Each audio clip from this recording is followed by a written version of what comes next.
오늘 제목 말씀은 거듭난 사람입니다. 저번 주에는 거듭남에 대해서 우리가 요한복음 3장에 있는 말씀을 가지고 그렇게 말씀을 전했습니다. 오늘 4장에 있는 말씀, 거듭난 사람. 우리가 간단하게 살펴보면 요한복음 1장에서는 서론에 대해서, 1장이 서론이라고 생각하면 우리 2장에서는 첫 번째 표적, 갈릴리 가나에서 첫 번째 표적을 행하셨습니다. 물이 변하여 포도주가 됐습니다. 이건 중요하다 했습니다. 완전한 변화, 질적인 변화를 말씀해 주고 있습니다. 2장 전반부에서는 물이 변해서 포도주가 된 것, 그래서 완전한 변화에 대해서 말씀했고, 또 2장 후반부에서는 성전 척결 사건입니다. 일명 성전 정화 사건이라고도 합니다. 옛 시대는 끝나고 새 시대가 도래함을 선포합니다. 옛 성전은 끝났다는 겁니다. 왜냐하면 참 성전이신 예수 그리스도께서 오셨기 때문입니다. 이제는 옛 성전은 없어져야만 합니다. 그래서 예수님께서 이 성전을 헐어버려라, 그렇게 말씀하신 겁니다. 예수님은 단지 헤롯 대성전에서 행해지는 그런 여러 가지 많은 제사들과 그런 율례를 조금 뜯어고치고 수선하기 위해서 오신 것이 아닙니다. 리모델링하기 위해서 오신 게 아닙니다. 완전히 없애버리시고 새 시대에 맞게 새 성전을 세우러 오신 것입니다. 어떻게 그것을 세우십니까? 자신의 죽으심과 부활을 통해서 새 성전을 세우시는 겁니다. 3장에서는 니고데모와의 대화입니다. 니고데모와 대화에서 핵심은 거듭남입니다. 바리새인들의 또 유대인들의 가장 큰 관심은 어떻게 하면 구원받을 수 있습니까? 어떻게 하면 의로워질 수 있습니까? 왜냐하면 의로워져야만 천국에 들어갈 수 있기 때문입니다. 예수님께서 한마디로 거듭남에 대해서 말씀합니다. 이것은 중요합니다. 완전히 새롭게 태어남을 말씀합니다. 예수님은 이 땅에 사람들의 그 성품과 인품을 조금 더 좋아지고 더 나아지도록 그렇게 만들어 오신 분이 아닙니다. 완전히 새 사람으로 새롭게 태어나는 그런 거듭남에 대해서 말씀해 주고 있는 겁니다. 그래서 저번 주에 고린도후서 5장 17절 정말 중요합니다. 그런즉 누구든지 그리스도 안에 있으면 새로운 피조물이라, 이전 것은 지나갔으니 보라 새 것이 되었도다. 누구든지 그리스도 안에 있으면, 안에 있다는 것은 누구든지 예수를 믿으면 완전히 새로운 피조물이 되는 겁니다. 새롭게 태어나는 겁니다.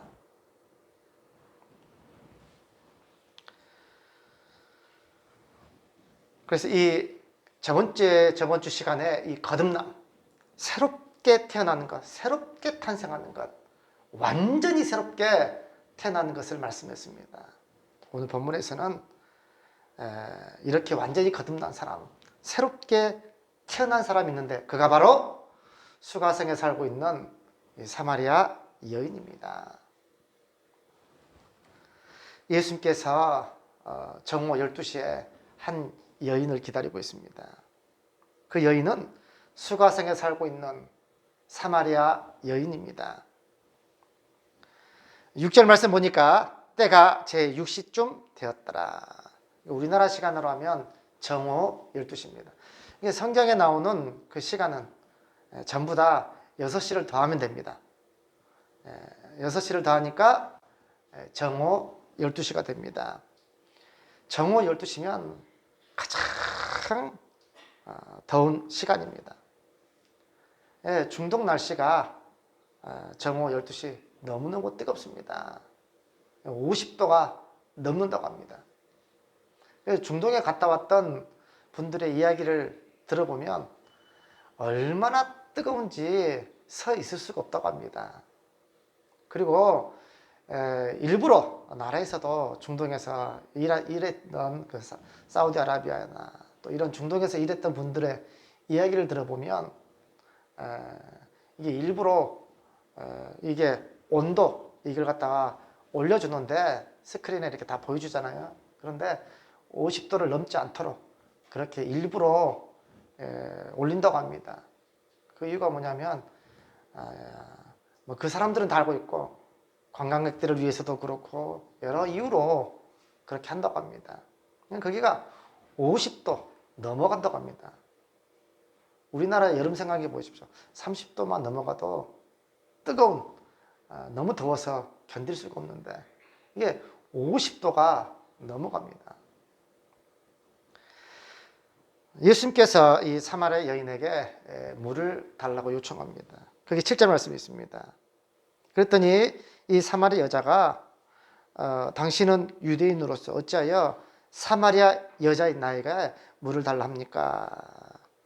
그 이유가 뭐냐면 이는 유대인이 사마리아인과 상종하지 아니함이라. 유대인들은 사마리아 사람들과 오래도록 상종을 하지 않았습니다. 이 갈릴리에서 예루살렘으로 가든지 예루살렘에서 저 북쪽의 갈릴리로 가든지 그러면 사마리아를 통과해야 됩니다. 사마리아를. 그런데도 상종을 하지 않기 때문에 빙 둘러서 갑니다. 그리 가면 직선으로 가면 훨씬 가깝습니다. 그런데도 빙 둘러서 왕래를 했습니다. 그 이유가 뭐냐면 이 세 가지가 있습니다. 이 사마리아 사람들과 상종을 하던 이유가 첫 번째는 나라가 다윗 시대 그다음에 솔로몬 시대 이후로 나라가 분열됩니다. 북이스라엘 남유다로 분열됩니다. 이 여로보암입니다. 여로보암 1세입니다. 여로보암 1세 때 예루살렘 성전 하나밖에 없는데 솔로몬의 성전, 예루살렘 성전 이 성전 하나밖에 없는데 최소한 유대인들은 이스라엘 백성들은 1년에 3차례 성전에 가서 절기를 지켜야 됩니다. 그러니까 어떻게든 있어도 우리야 지금 남북이 갈라져서 38선이 있고 또 거기에 막 지뢰밭을 통과해야 됐지만 그런 거 없습니다. 이스라엘 그런 거 없습니다. 그냥 지나면 됩니다. 그래서 1년에 3차례씩 사람들이 절기를 지키러 가면 어떻게 되겠습니까? 여로보암이 생각할 때 민심이 이 남유다 왕 르호보암으로 다 쏠릴 것이다. 그래서 이러면 큰일 나겠다 싶어가지고 두 군데다가 베델과 단에다가 금송아지를 만들어 놓고 바로 너희 하나님이다. 멀리까지 예배드리 갈 필요가 없다. 가까이 있는 곳에서 예배를 드려라. 그 북이스라엘의 수도가 바로 사마리아입니다. 우상의 이 북이스라엘을 우상의 본거지로 만들어버린 겁니다. 두 번째는 뭐냐면 이 북이스라엘 멸망합니다. 아수르에서 멸망하는데 아수르라는 이 나라가 정책적으로 혼혈 정책을 씁니다. 그래서 피를 섞여버리는 겁니다. 그래서 혼혈 민족으로 바꿔버렸습니다. 세 번째는 뭐냐면 포로 귀환 후에 예루살렘 이렇게 많은 사람들이 예루살렘 왔는데 성전을 재건하고 또 성벽을 재건하는 그 일에 대해서 가장 심하게 방해했던 사람들이 이 사마리아 사람들입니다. 옛날부터 좋지 않은 그런 관계가 있었는데 물론 남유다 북이스라엘 크고 작은 전쟁들이 항상 있었습니다. 근데 포로 귀환하고 나서 하나님의 성전을 짓는데 재건하는 데 있어서 가장 극심하게 방해했던 사람들이 사마리아 사람들입니다. 나중에 성벽을 쌓는데도 가장 심하게 방해 공작을 벌였던 사람들이 바로 이 사마리아 사람들입니다. 그래서 예수님 당시에는 이 사마리아 사람들과는 상종을 하지 않습니다. 더군다나 여자들은 여자들은 숫자에 끼지도 못했습니다. 사마리아 사람이고 그리고 또 여자입니다.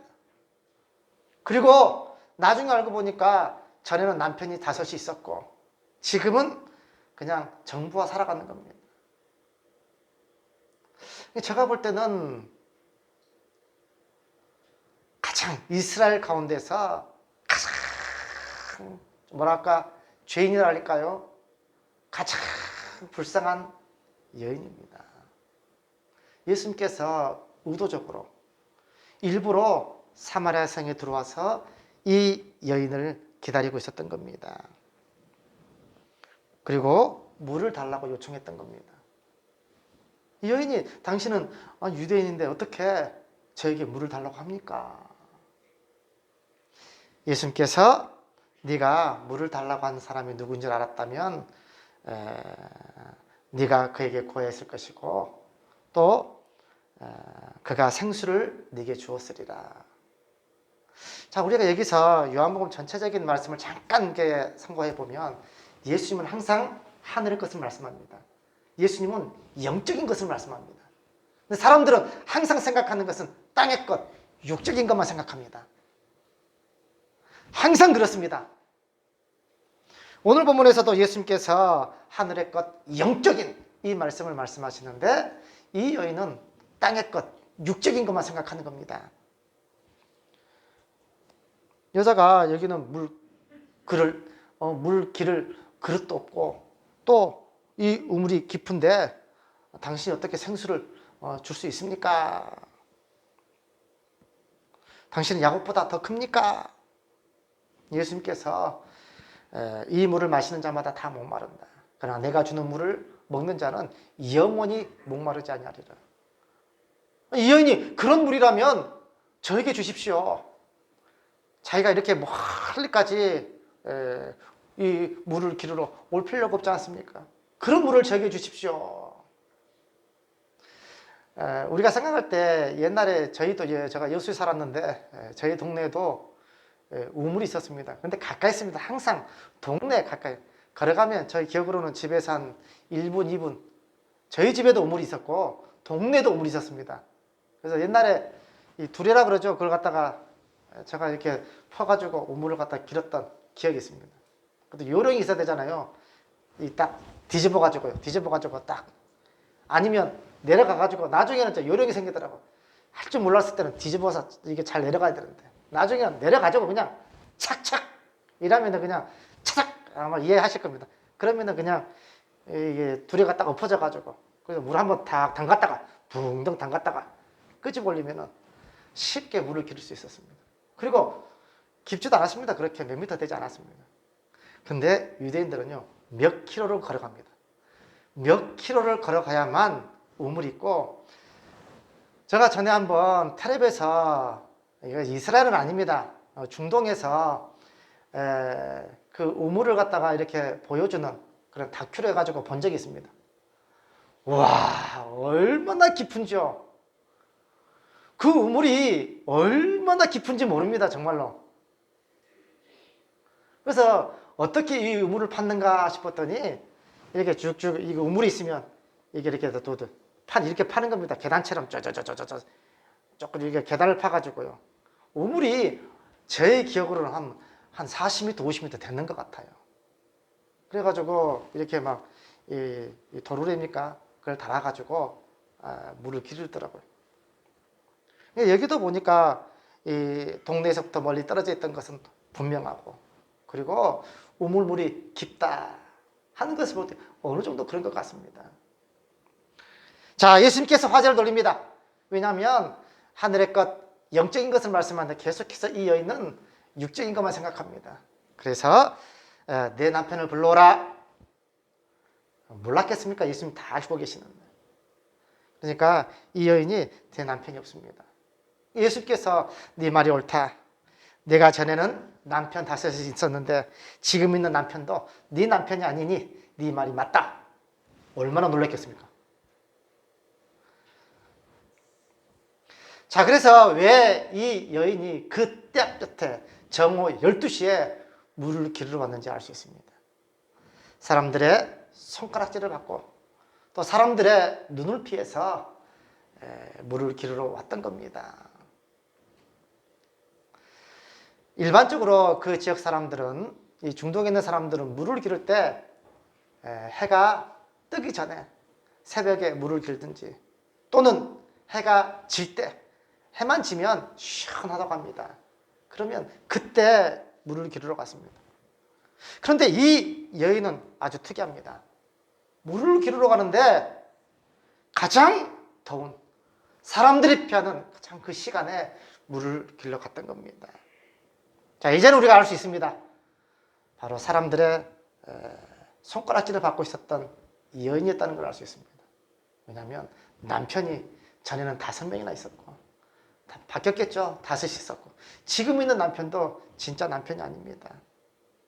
그래서 사람들의 눈을 피해서 정오 12시에 물을 길러 왔던 겁니다.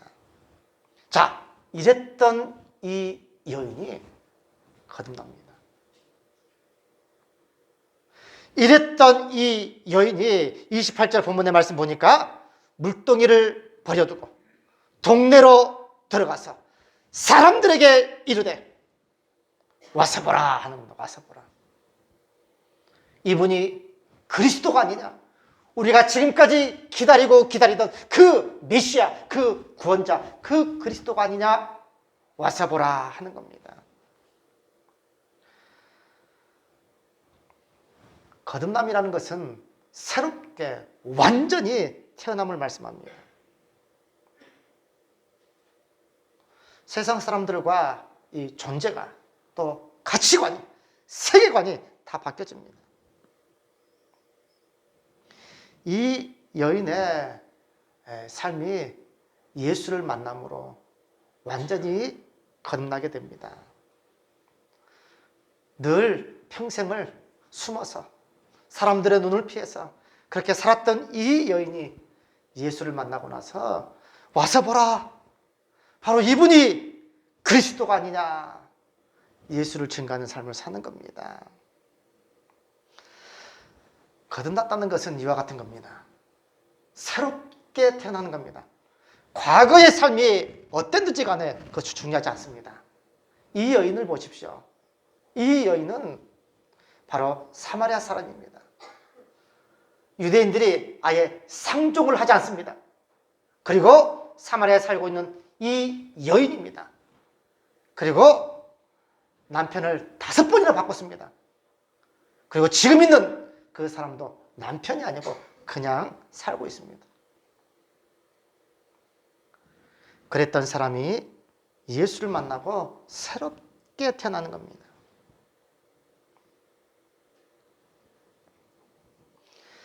삶이 변화되고 예수를 증거하는 삶을 살게 되는 겁니다. 저는 그 가운데, 거듭났다는 사람 가운데 가장 제 머릿속에서 생각나는 사람이 바로 삭개오입니다. 삭개오는 사람들에게 죄인이라 취급을 받았습니다. 그래서 누가복음 19장 7절 말씀은 이렇게 되어 있습니다. 뭇 사람들이 보고 수군거리는데 죄인의 집에 예수님께서 유하러 간다. 죄인의 집이라고 합니다. 사람들이 생각할 때 죄인이라고 낙이 찍힌 사람입니다. 자, 누가복음 19장 2절 말씀 이렇게 되어 있습니다. 삭개오라 이름하는 사람이 있는데 세리장이요 또한 부자라. 또 3절에는 키가 작다라고 되어 있습니다. 자, 이게 보니까 그 당시에 죄인들은 딱 2부류가 있습니다. 세리하고 창기들입니다. 자, 이 세리들이 왜 죄인이냐? 그 세금을 걷어서, 물론 좋지 못한 세리들이 많았겠죠. 먹고 살기 위해서 나라에서 거두라는 세금 더 이상을 걷어서 로마에다 갖다 바쳤습니다. 지금 로마 나라하고 싸우고 있는데, 로마의 속국으로 있는데 그 로마 나라에다가 그 세금을 다 걷어서 갖다 바치는 겁니다.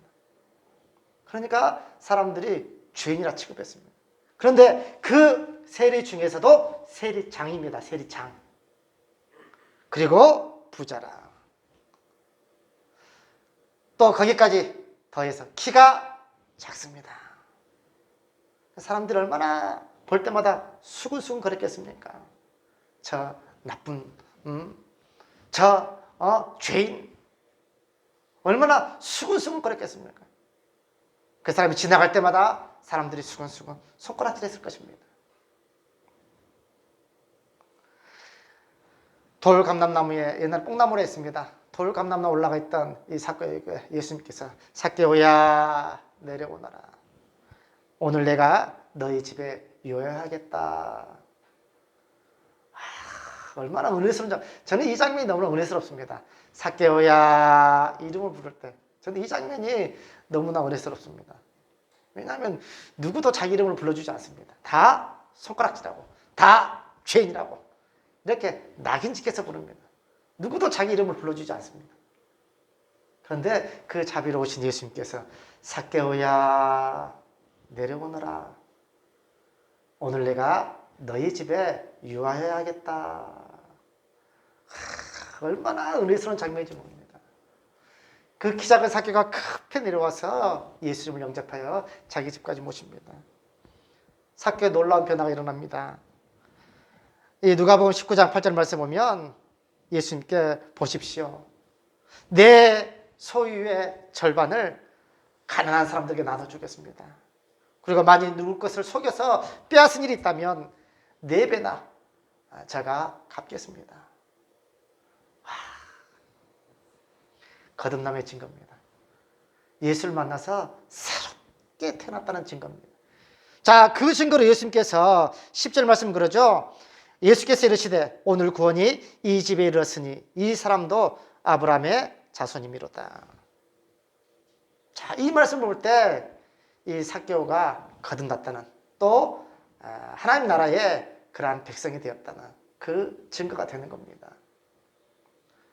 얼마나 멋진지 몰라요. 이게 쉬운 결정이겠습니까? 우리 할 수 있겠습니까? 아마 재산이 적으신 분들은 그나마 가능성이 더 있습니다. 재산이 많다고 하시는 분들은 이 자기의 재산을 갖다가 절반을 가난한 사람들을 위해서 다 쓰겠습니다. 쉽지 않습니다. 재산을 많다는 것은요, 그만큼 어렵습니다. 근데 이 사람이 부자입니다. 그럼에도 불구하고 내 재산의 절반을 떼어서 가난한 사람들에게 다 나눠주겠습니다. 그리고 누구 것을 속여서 빼앗은 일이 있다면 4배나 갚겠습니다. 저는 나중에 오카노 목사님이 했던 말씀을 잊을 수가 없습니다. 잊을 수가 없어요. 이미 오카노 목사님 돌아가셨는데 그 목사님께서 했던 그 설교 말씀을 잊을 수가 없습니다. 삭개오가 과연 그 뒤에 어떤 삶을 살았을까요? 그러는 겁니다. 삭개오가 그 이후에 어떤 삶을 살았을까요? 물론 성경에는 언급이 전혀 없습니다. 그런데 오카노 목사님이 이렇게 얘기합니다. 분명히 이러한 삶을 살았을 걸로 믿습니다. 그 많은 재산을 가난한 사람들을 위해서 뒀는데 조금씩 썼을 것이다. 왜냐하면 지금처럼 이 장학재단이 있어요. 뭐 이런 것이 없습니다.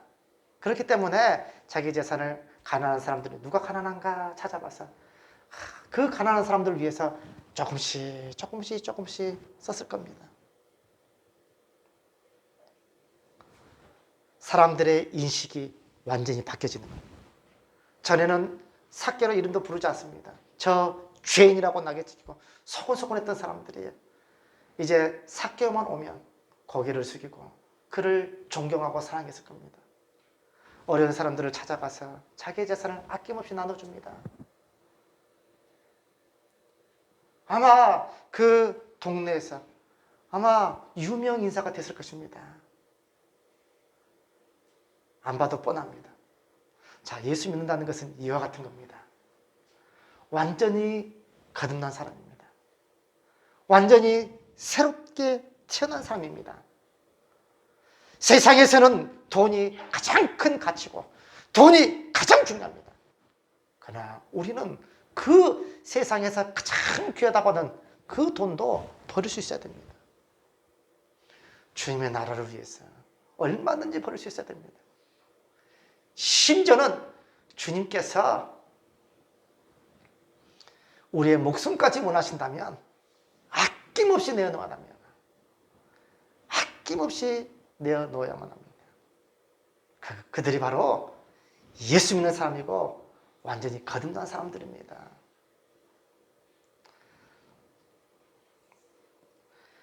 오늘 거듭난 사람들, 저는 바로 예수를 온전히 믿고 또 새롭게 태어난 사람이지만 그들에게는 반드시 삶의 변화가 뒤따라야 됩니다.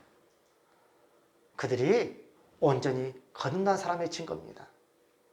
오늘 이 말씀 기억하시고 정말 우리가 정말 거듭났다면 예수를 위해서 모든 것, 또 우리의 삶의 가치관과 또 우리의 모든 것이 변화되어 세상을 변화시키는 그런 빛과 소금 역할을 감당하는 우리 사랑하는 모든 믿음의 성도님들 되시기를 주님의 이름으로 축원드립니다.